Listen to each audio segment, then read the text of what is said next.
Welcome everyone to the Northern Affinity video podcast. So I'm Michael Edwards. I am the founder of the Northern Affinity. Thank you very much for joining today's discussion. We'll go to our expert that we are speaking to very, very soon. But I just wanted to give you an update on what the purpose of this conversation is. So for me, there's twofold really. Firstly, is for you and I to learn something from the person that we are speaking to get new ideas, to stimulate thought. That's a great start for me. But secondly, for me, which is a big passion of mine, is to give a platform to the person I'm speaking to. It's an opportunity for really, really good people who are doing really, really good things to demonstrate that, and for you to hopefully see that. So, and now that the kind of overall, all our contributors are these type of people, are small business owners, people are doing things for good. So please, if you could follow and subscribe, whether you're watching this as a video on YouTube or you're listening via your various podcast platforms, please do subscribe. Listen to our other contributors. There's been some fantastic discussions we've had in the past, and I'm sure we will have in the future. So thank you very much. I'm delighted to say now the video podcast is sponsored by Leeds Beckett University and their Help to Grow management training program. If you have a business, an SME that has between 5 and 250 employees, and you're looking at something to help you and your business grow, I would advise looking at this. It's 90% funded. It's a fantastic opportunity for so many people. The program's open now, so please do check it out, and I'll put all the details in the show notes. Enjoy the discussion. So, welcome everyone to the latest edition, of the Northern Affinity podcast. First and foremost, I'm delighted, Josephina, for joining us. Thank you. Thanks very much for having me. Oh, you're very welcome. And today we're going to talk about, translation services, but how to work effectively with a translator, because I think it's something, the reason I wanted to do this is, I've never worked with a translator and currently don't need to, but who knows in the future? And I'm sure for many people, it's one of those things that kind of come at certain points in the business. It's not something they probably thought of as part of planning to do that. So I think it's a really interesting conversation to find out how we do that. So before we go into the kind of how, do you want to just quickly kind of introduce yourself, just Josephina, what you do and how you do it, and we'll go from there? Great, yeah. Hi, so I'm Josephina Worrell. I am a translator.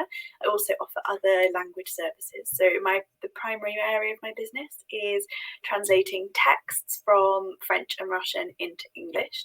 And as I said, other language services. So I revise other people's translations for when you need a bit of added quality and reassurance. And I also do editing of non-native English text as well. And I primarily work with charities and companies and other organizations kind of related to the medical sphere. So that could be medical device manufacturers, it could be a women's health charity, lots of things like that, really. Okay, brilliant. And I guess the first question for me to ask is why would a business work with someone like yourself? And obviously that sounds really blunt, doesn't it? Sorry, I didn't mean it like that. But I guess what's the benefit of it? Because I'm sure you've heard this. There's all sorts of different things you can do. If I see a tweet and it's a translate tweet, I can see a tweet in Russian. I could see it in English. So why would someone work with someone like yourself rather than, I'm sure, all the services out there?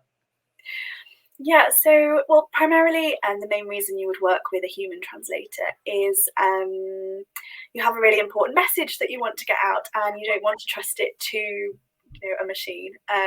There might be confidentiality issues, which AI, things like Google Translate won't take into account. So the main reasons why most of my clients come to me are they would like to perhaps reach a new audience in another language. So it could be a French company who wants to start selling a product in the UK, and so they want all of their website and their marketing materials and perhaps their product information translation to English so that they can gain more prospective clients, but ultimately, and this is the big one, is increase their sales, increase their turnover, and that's the aim that most of my clients have when they come to me, and that's what we tend to achieve.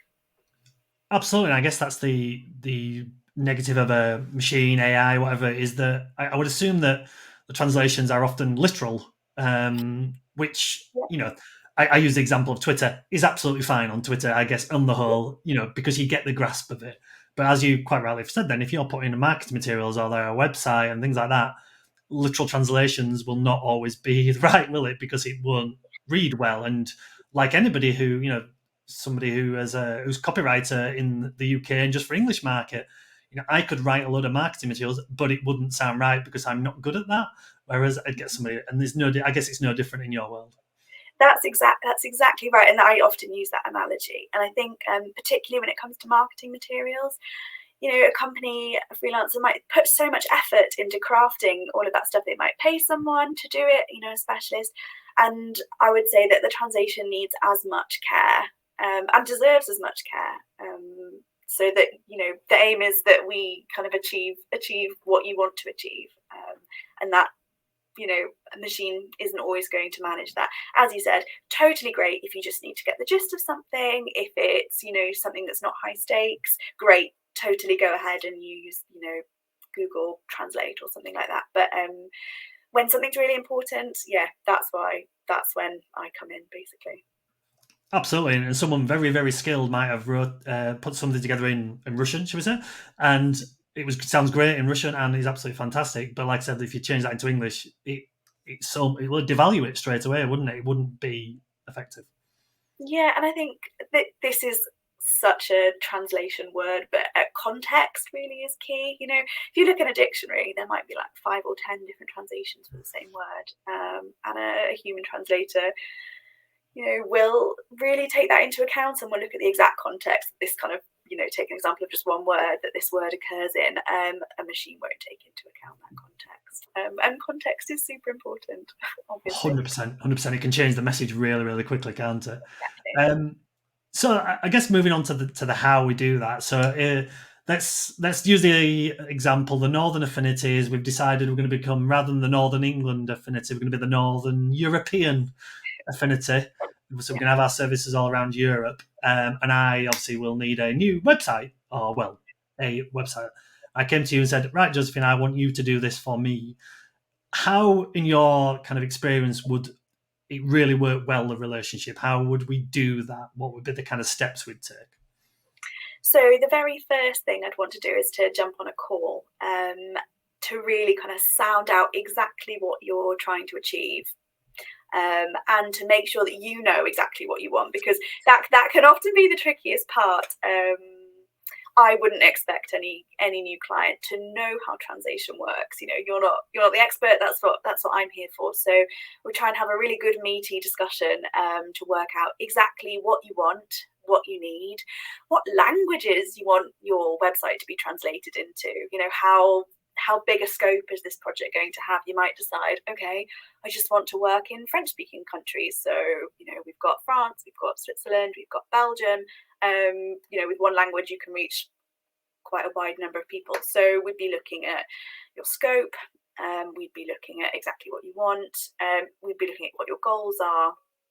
And I would really, in that first call, try and make sure that we've got expectations set. Kind of, we'd look at what's a realistic timeline for this project. If it's got a huge scope and you want 10 different languages, it's going to take quite a bit longer. It's going to be a bit more expensive, or a lot more expensive, depending on how many languages you would like the translations into. And yeah, that's where we'd start. And then I'd get you to basically write me a brief. I think that's the key to a really successful project is, so we'll sound out all of those different requirements, and then I'd get it all put down in essentially a brief. I would call it an action plan, and I'd send that back to you to make sure that I really understood what you want, and we're totally on the same page. I think the clear communication and dialogue is pretty much the key. And that's something that I like to keep up throughout projects. A project might last a week, a project might last a month or 2 months, and the longer it goes on, I think it's really important to have catch-up calls along the way and make sure that we're going in the direction that you need, so you keep ownership of the project. I was about to say actually, how important is that kind of, obviously there's the initial stuff, which is often the real groundwork, but the ongoing communication from both parties as well, and how important is that as you go through a project? Because I imagine it is massive, because potentially, as you know, let's use the example I used, and we launched in France, and we've done something in French. We probably would start to get feedback on things, and then we need to obviously update any, not necessarily feedback on the translation, but just feedback on. I guess there's cultural differences as well, isn't there? That would need to be taken into account that you might not even think about till you start, but you go through, and then that's where the tweaks would come. As you were, does that make sense? Yeah, totally. And that's something that is really key to the success of a project is, your translator being able to come back to you and say, oh, I've got some questions about this. Can we discuss this aspect that we've not covered before? And, right from kind of big concepts like, okay, what kind of person are you targeting? Who do you want to read this? And how do we tweak your content in French to directly appeal to that person, down to kind of the minutiae of, right, I've got a question. There are 3 potential translations for this one term that you use, and I want to make sure we get it right. So can we talk about that? Those are the kind of conversations that we'll be having along the way. That makes perfect sense. And I was going to ask you, obviously, don't have to name any names, but I'm sure there's been experiences where it's been a little more tricky for you when you've been dealing with businesses. And so I guess trying to flip that on a positive note is, what kind of things would you say to businesses not to do?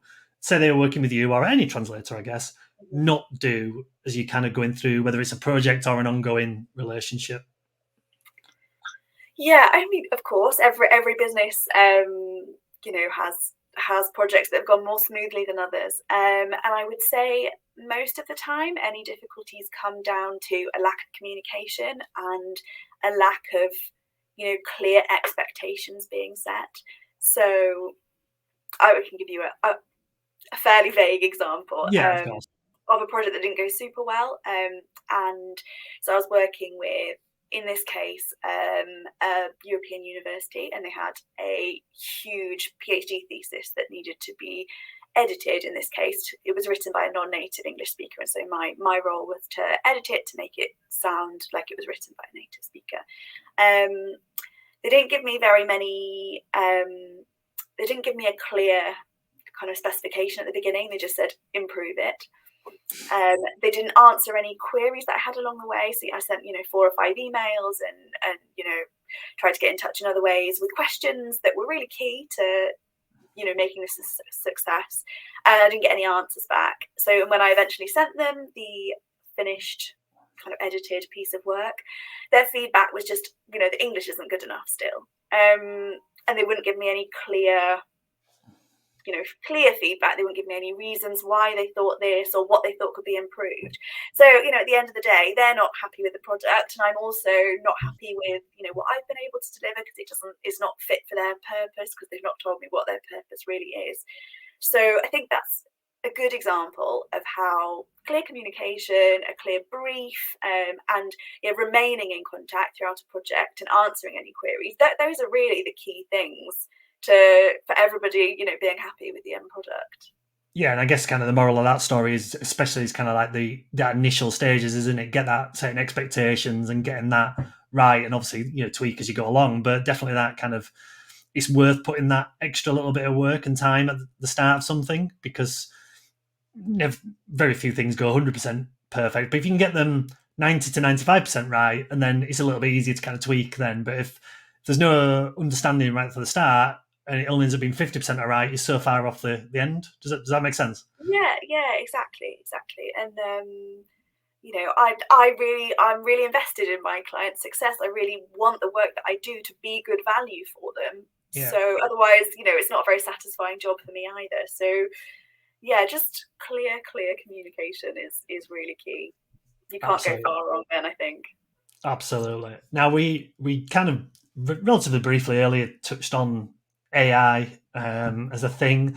We're recording this in August 2023, and it's become, especially over this kind of calendar year, it's become a bigger thing for so many industries. It'd be interesting to know how it's affected what you do, how you kind of see it, and all that, just kind of general understanding of how it kind of plays within your industry. Yeah, I think like with every industry, there are people who see it as an existential threat. But I would say that if we use it right, we can use it as a really excellent tool. And from a business standpoint, I really understand it as as a business person myself. Not everybody who needs translation is going to have the budget for a specialist. And as we discussed before, also, there are always going to be applications for this kind of thing. So I don't know, like, for example, I get sent a text by a customer. They're like, "We don't know what language this is in. Can you help us? We need it translated." And I'm like, "Great, okay. If it's not confidential, I'll pop it into Google Translate, and that can detect what language it is for me." Yeah. Fantastic. I don't have to, go around checking with 5 other translators. Can you tell me what variant of Portuguese this is, for example? And I know lots of translators are really successfully using it as just one step in the workflow. So you could use it, if your client agrees, to get a really, really rough draft at the beginning, and then, apply all your specialist knowledge to fine tune it. Great, that's, one use of it. I think the important point to remember with something like any of these kind of machine translation tools, it is just a tool. And I think ever since the advent of computers, translators have probably been saying, "Oh no, machines are going to take our jobs," and that's never been true. If you learn how to use them well, they can just be really beneficial for everyone if you understand their limitations. And there's always going to be a place for human translators. There are always going to be texts that need to be translated that are so important that you can't risk getting it wrong. So I think if you understand how they work, and make sure that that you really highlight to your clients the value that human translation can bring, I don't think that we have too much to worry about. Yeah, and I obviously I don't know massive amounts about your industry, but kind of the discussions I have had around AI in general, I think that's the right way of looking at it. It's a tool to support and help what we are doing. It's not a replacement necessarily for everything and everybody, and we're all going to become pointless. That's just not how it is. I use a really basic analogy of we could buy an exercise bike for his house, but people don't stop getting on a bike and going out on the road. It's you do it because it's more convenient sometimes and easier and quicker, but you don't stop doing it. And there's so many different examples of that where it's actually a tool to support what we do, not a major threat. And it sounds like it's obviously very similar for you and your industry as well. Yeah, 100%. And I think I as a business, I offer different levels of service, and I think machine translation, AI, can be just another different level, kind of as I discussed before. Like, texts that companies need translated all have different purposes. So a big organization might have employees who speak different languages, and they might need just an internal document translated quickly. It's never going to be seen by the public. There's no regulatory issues. Great, use AI for that. Or I offer a more basic service for that kind of work, which is cheaper. But that's obviously never going to work if it's a medical device and you need regulatory information. You're not going to use AI for that. You're going to make sure there's a specialist, because the potential downsides of getting something wrong, of making a mistake, are huge. It could be fines, it could be reputational risk. So I think it's most certainly a tool that can be used well if you know when to use it. Yeah, no, I've got a bit of belief as well that in not just your industry, but all industries, that actually what it'll do is it'll ensure that the very best people who are really good at it are really sought after, because they'll stand out from everyone else and anything else. So the machine stuff as well. I think it'll really kind of highlight the people who are really good at the job, whether it's literally doing the translations or, as we talked about earlier, the communication and the feedback, because that's something you definitely can't get with an AI, can you? You can't have that discussions that you can have with an individual. Absolutely, and I think that really puts the onus on us as professionals to really show what our value is, and to market our services in such a way that potential clients, understand what the differences are and what the potential risks are. Absolutely. Well, thank you for this, Josephina. I think it's been really interesting, like, conversation. It's it's an industry I don't know very much about, so I really enjoy these type of conversations, find out a bit more and what we do. So, if other people want to kind of find out a bit more about you, have a chat with you and see what you do, where's the best places for them to go and look? So I'm on LinkedIn as Josephina Worrell. So send me a connection request, send me a message on there. And my website is jwtranslation.co.uk. I'm on Twitter, but I can't often access it at the moment, so probably best to avoid that one. I And can't my call it Twitter anymore. It's X now, isn't it? yeah, I think Yeah. I'm behind the times on that one. So LinkedIn for sure. I'll be still calling it Twitter. It's like everything like that. That is never going to change its name in my eyes. I'm too old to change my mind on things. Yeah. We'll put all the details as well, all your details there in the notes. So this will go out and be on YouTube. It'll be on the various podcast platforms.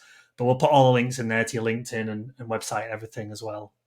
So that'll be there for people. If for whatever reason you can't find Josephina, just drop me a line and I can point you in the right direction.